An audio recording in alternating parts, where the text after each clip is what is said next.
Good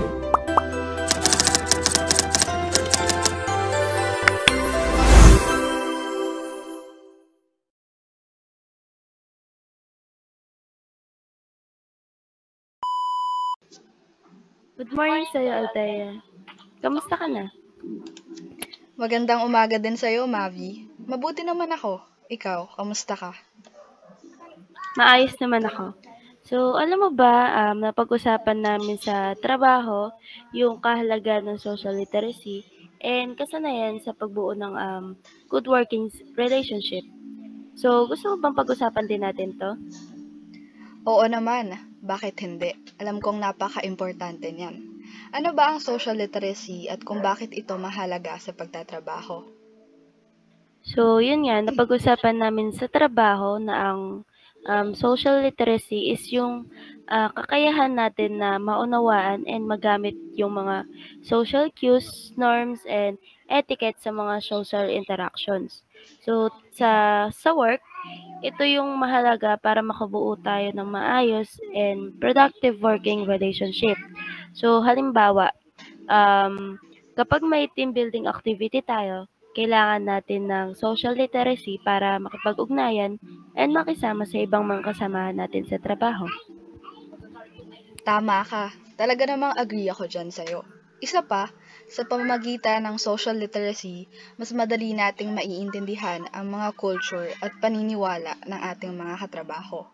Ito ay mahalaga lalo na kung may mga kasamang dayuhan o iba't ibang kultura sa ating workplace. I agree. So, hindi lang yun. So, yung social skills din is may mahalaga sa pagbuo ng magandang working relationship. So, ito yung kakayahan tulad ng pakikinig, pagpapahalaga, and pakikipag-ugnayan sa iba. So, for example, kapag may mga pagkakataong may mga hindi pagkakaunawaan sa trabaho, so kailangan natin ng social skills para maayos na makipag-usap and makipag-ugnayan sa mga kasamahan natin. Oo nga, talagang importante rin ang pagiging sensitive at mauunawaan sa iba't ibang mga personality sa ating workplace. Kapag may mga pagkakataong may mga hindi pagkakaunawaan, mahalaga ang paggamit natin ng social skills upang madali natin mapag-usapan at ma-resolve ang mga ito. Yes, I agree. So, ang social literacy and social skills is mahalagang aspect sa pagtatrabaho.